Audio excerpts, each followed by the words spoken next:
Թե ընդհանուր գնահատական տալ այն իրավիճակին, որը տեղի ունենում մեր երկրում ու առհասարակ վերջին շրջանում տեղի ունեցած կալանավորումներին։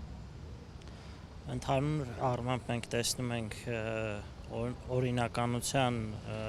իսպառ բացակայություն, տեսնում ենք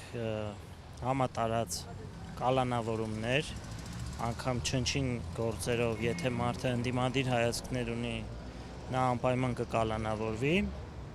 եւ իհարկե դա նաեւ ընտրովի գործընթաց է, մարդը եթե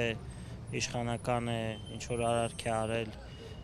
նա չի գնում կալանքի, եթե ընդդիմադիր հայացքներ ունի, նա գնում է կալանքի։ Այն ինչ որ մենք տեսնում ենք այսօր Գյումրիում, բացառապես քաղաքական է, կոնկրետ այսօր մեր ձեւով շարժման անդամները այստեղ են ինչպես Ռուբեն Մխիթարյանի համար, այնպես էլ մյուս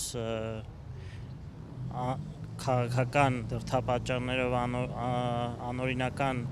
կալանքի տարվող մարդկանց համար, ովքեր իրոք անմեղ են, բայց գնում են կալանքի։ Ռուբենի մասով ինչ կարող եմ ասել, որ նա որպես փաստաբան այստեղ էր կատարելու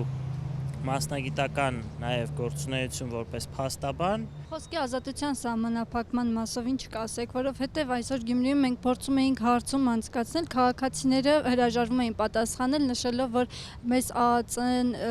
կայցելի, քննչականից կկանչեն ու վախենում են իրենց կարծիքը արտահայտել։ Դե տեսնում եք, որ այսօր մարդկանց մոտ փորձում են սերմանել խորը վախի մթնոլորտ, որպեսզի մարդիկ չարտահայտեն իրենց կարծիքը, դա բնորոշ է տոտալիտար դիկտատուրաներին, ցավոք մենք ամենօրյա ռեժիմով արդեն